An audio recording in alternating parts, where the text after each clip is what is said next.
All right, so good morning, everybody.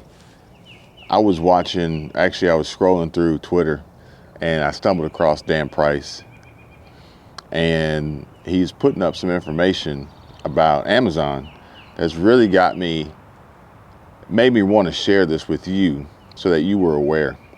And I actually want to thank a viewer or a subscriber for introducing me to Dan Price's Twitter for the content that he posts.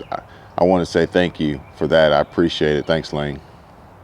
And this one here says, Amazon is spending big to open grocery stores and convenience stores with no cashiers and is leading the charge to push the technology into stores everywhere, which would make cashiers extinct. Cashier is the number 2 most common job in America. So this is very interesting. And this is actually going to tie into another Amazon related post that I'm going to share with you from Dan Price Seattle's Twitter. So stay tuned for that. That'll be later on in the video. But this is a big deal that Amazon is spending big to open grocery stores and convenience stores with no cashiers. They're eliminating the employee. They're eliminating the workforce. They are reducing labor opportunities and availability. And this still ties back into the food shortage dilemma, the food shortage crisis, the food shortage pandemic. In theory, that's our new pandemic, is food shortages. And with that being said, we do need to take into consideration that everything that we see happening today is a result of things that have happened weeks, months, or even years prior. So just because we don't see empty shelves or food shortages today doesn't mean we won't see them in the future as these cycles continuously catch up to each other and compound for us to see, what is present day in time. Cashier is the number 2 most common job in America. So we're basically seeing Amazon eliminating the top 2 spot. With that being said, this they're leading the charge to push the technology into stores everywhere. So it's not just Amazon's stores that they're creating. Other companies, other businesses are going to be interested in this tech to implement in their stores, to eliminate their employees, their workforce, further negatively impacting the number 2 most common job in America. Amazon increased prices for essential items like hand sanitizer and cleaners by up to 1,000% in the pandemic, including items sold directly by Amazon. At the same time, it canceled $2 an hour hero pay for workers less than 2 months into the pandemic.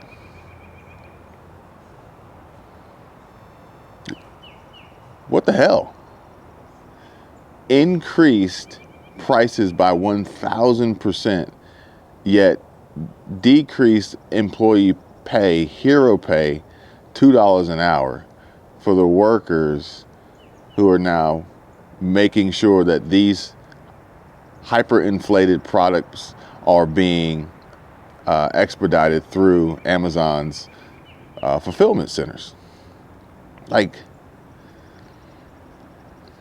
I know that everybody is preparing and trying to prep for food shortages and disasters possible disasters that would be associated with lack of food. But we cannot ignore the fact that you have to buy food. Yes, we can grow food and produce our own food. Watch my video I put up yesterday about that, about growing your own food. But for the most part, we're going to have to buy food. And this isn't 100% food related. They're talking about hand sanitizers and cleaners going up by 1,000%. But the simple fact of the matter is this is inflation. This is actually hyperinflation. This is probably more along the lines of price gouging. Meanwhile, pay is being reduced and cut. So the food shortage problem and fear and threat and pandemic may not necessarily be a result of food not being available. It may be a result of food being too expensive to afford to buy. Amazon's actions also have led to untold job cuts as small businesses it forced out, including those that use Amazon.com. It says here, a small business began selling camera tripods on Amazon. It reached 3.5 million in sales, 0.001% of Amazon's revenue. $3.5 million in this small business's annual revenue. I would assume this is annual. Barely a blip on Amazon's radar, yet Amazon copied the tripods exactly and sold them as Amazon basic tripods, and then Amazon banned the tripod company from Amazon, essentially from selling on Amazon.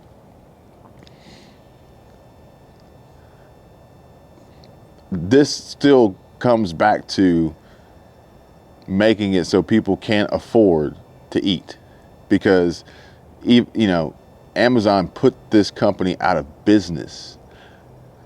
Amazon helped this company grow, then stole the intellectual property from the company, basically, then removed their ability to even try to compete against Amazon.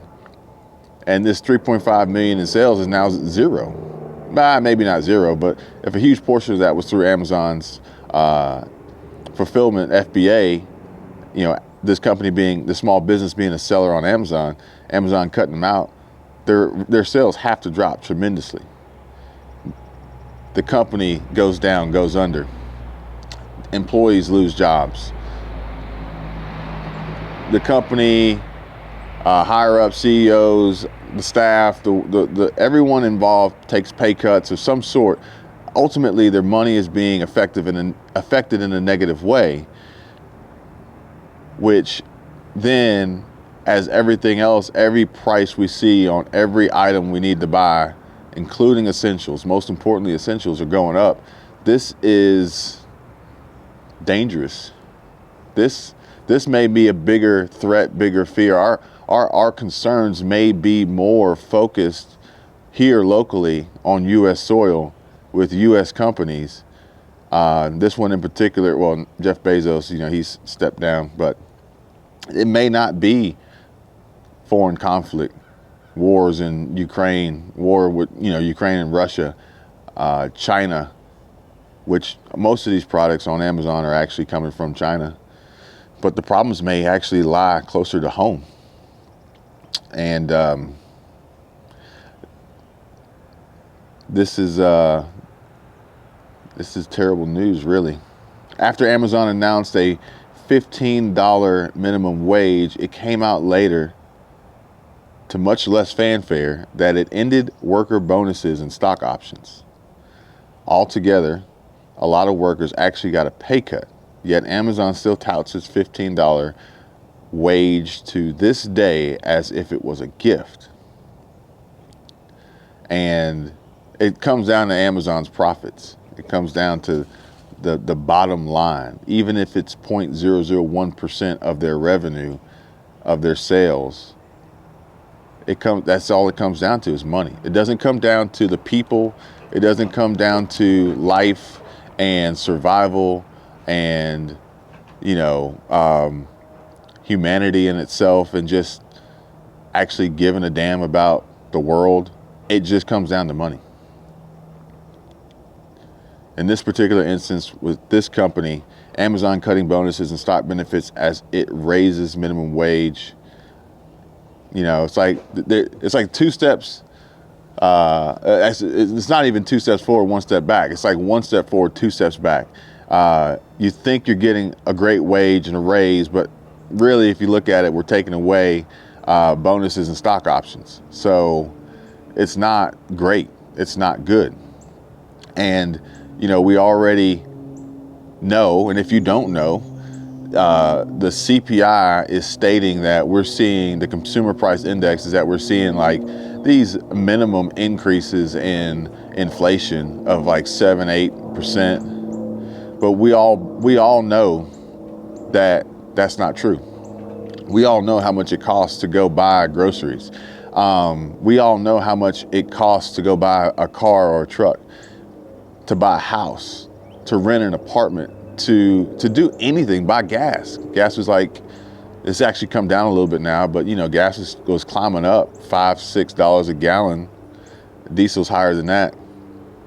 And everything's going to continuously cost more. Meanwhile, businesses and companies are trying to find ways to pay employees less, and in addition to that, eliminate the employees on as well. And you know, like I said, this could potentially be the bigger issue, the bigger problem as we face food insecurity and food shortages in the future, for the simple fact that people won't be able to afford it. I had a comment on a video I put up earlier today, and a really nice comment. I appreciate, and that's what I want to say. I want to say thank you for everybody who watches and everybody who engages in the comments and everybody who subscribed and shares the channel. Thank you so much. I really do appreciate it. I really like the comments where, you know, people, you know, they bring more to the conversation, because I don't know it all. I don't have all the answers. I'm not everywhere. But I do think that we collectively, as a team, as a community, can shine light on different areas and actually help one another with these videos, with these updates, sharing this information, sharing ideas. And the comment was, I don't have it in front of me exactly who said it, but they said they had a budget. It was a $200 grocery budget. And, you know, I can attest to this because I don't do the grocery shopping, but I was actually talking to my mom yesterday, and she has hers dialed in to like the penny. And if prices change, she knows, like immediately. It's like she can feel it before she even hits the register. She just feels it. But this comment was saying that their $200 week or $200 food budget, grocery food budget, they went and bought the same exact foods and it cost them $325. So that's over a 50% increase. That's over a 50% inflation in price for the same goods, possibly worse goods, possibly not the same goods, because I'm seeing comments and instances and stories of stores double stamping expiration dates on old food. And that's a little bit concerning and a little bit alarming. So you're paying more. This was over a 50% increase for the same, but really and truly it's not the same, because you're getting a lesser grade product. You're getting an older product. You could be buying potentially an expired product, or a product that's past its prime or past its best buy date, for more money. And let me know in the comments if in 2021 or so far in 2022, you've received a pay increase in your career, your job, your position, whatever you do.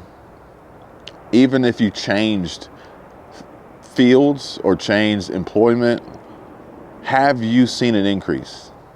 I need to know. And if you have, how much? Because I'm really curious if the increases, if anyone's even actually seeing them, anyone's actually getting them, are even coming close to what the real hyperinflation rate really is. Not this fictitious CPI that only includes certain numbers that they want to produce the results that they want to share with the people. Remember, I sat here and I talked to you about the media and their control and what they'll tell you and what they want you to do. So this CPI number that they're shooting out there is completely incorrect, it's completely bogus. But let me know if you've seen an increase in your income, however you accomplished it, and if, or what it was, because I'm really curious how it compares to what we're seeing. Like, did you make 50% more than you did previous years? Are you getting that much of an increase? Because we're seeing that much of an increase in inflation. Jerome Powell's increased the interest rates, and the Fed has already promised multiple increases for this year, 2022, with promised increases for 2023. And these basis point hikes in rates and these higher interest rates, these higher APRs, 1% makes a big difference.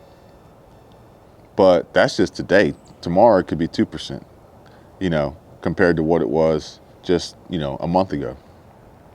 Could be 3%. I mean, imagine trying to buy now one of these hyperinflated homes, this hyperinflated real estate that you already couldn't really afford anyway. First-time home buyer. I remember as a first-time home buyer, I was looking in the 100 to 130, 135 price range, first-time home buyer.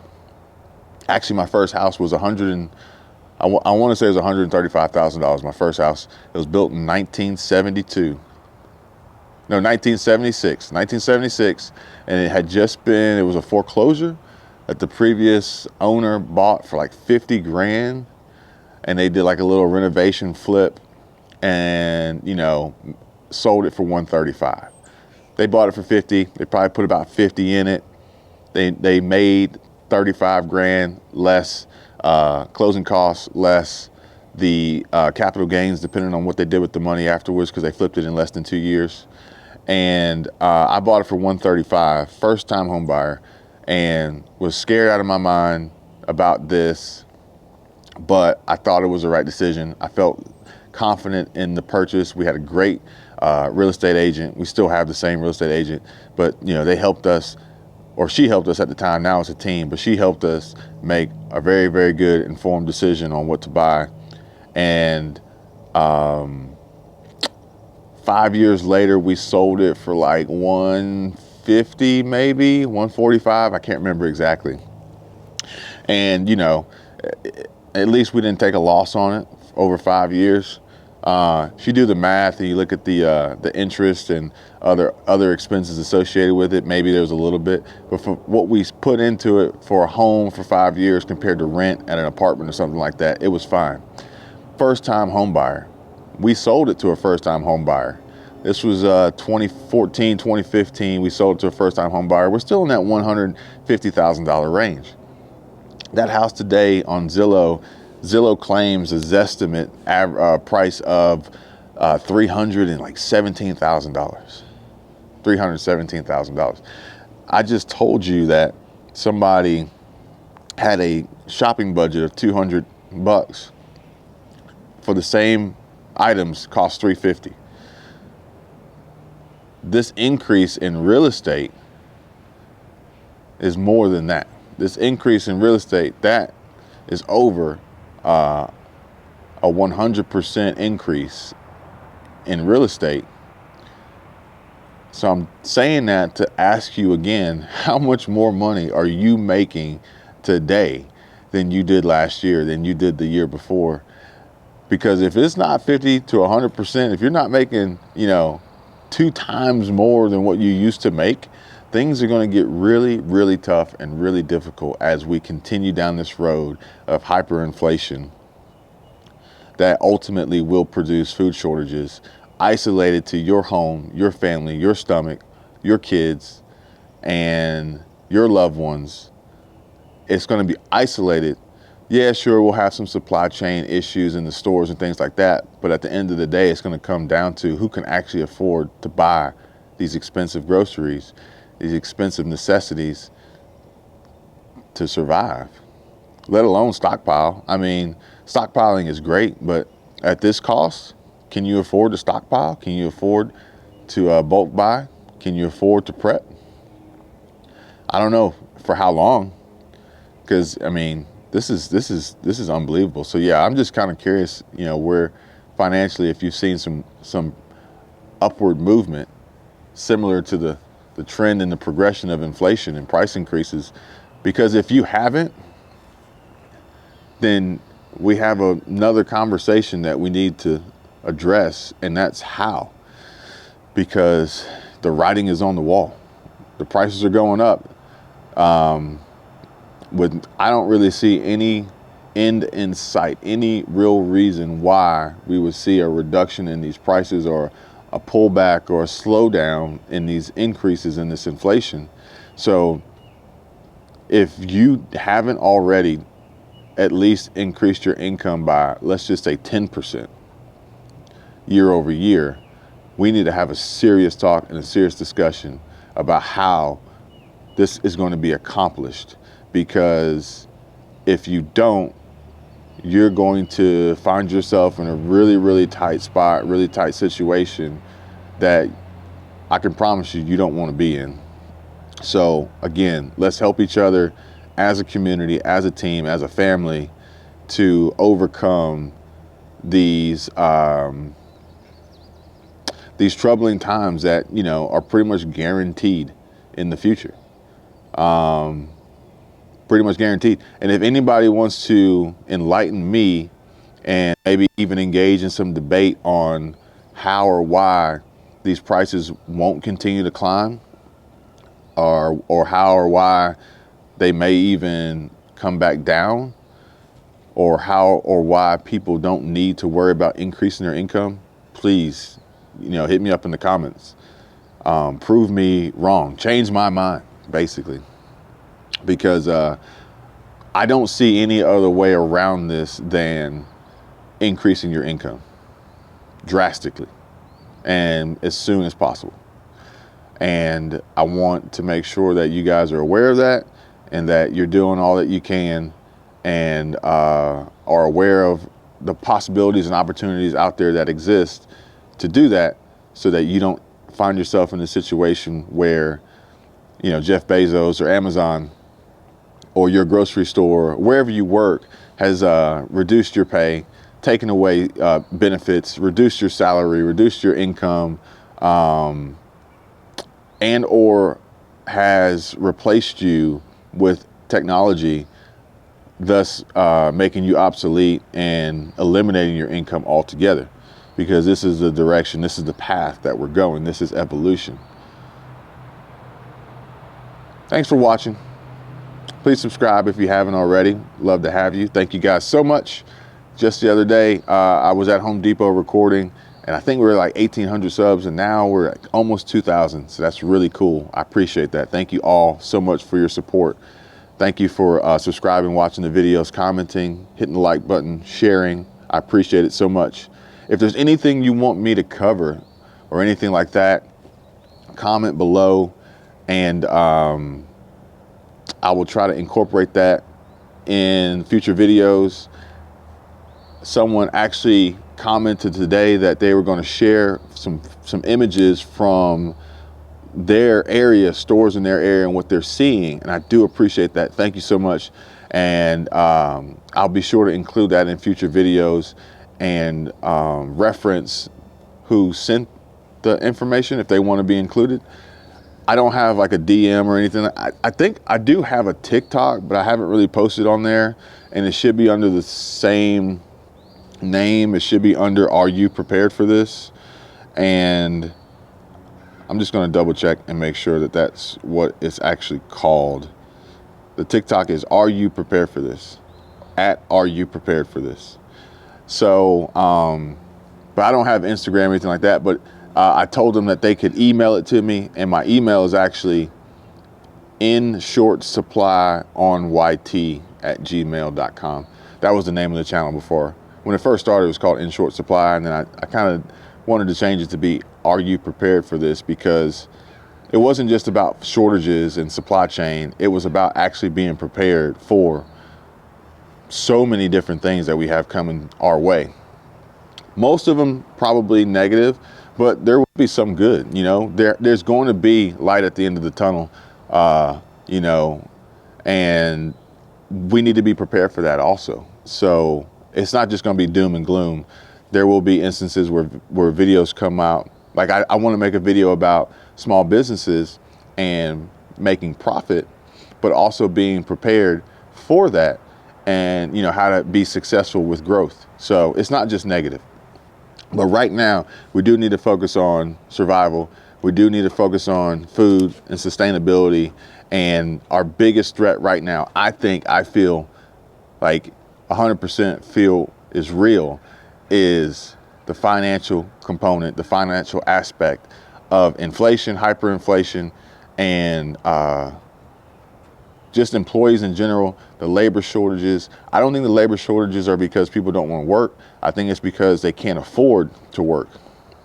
They can't afford to take a job that pays even Amazon's $15 an hour, when food and shelter and transportation, it would cost them money to just to have the job. I think Amazon was like one of the main companies where most of its employees are actually on welfare, because they don't earn enough in their wages to survive just on that job alone. So I think that's our biggest concern, because the stores still have food. You may have to make some substitutions and some alternate selections depending on what you want, when you want it, but they still have food. You can still go out and get it. No one's starving right now, so to speak. But I do feel like our biggest, most urgent threat is going to be the financial component as it relates to hyperinflation and these higher prices, and possibly the labor component, as companies continuously find ways to eliminate the employee, introduce technology, and make these positions and jobs obsolete. I'm done for today. Thanks for watching. I'll see you guys on the next.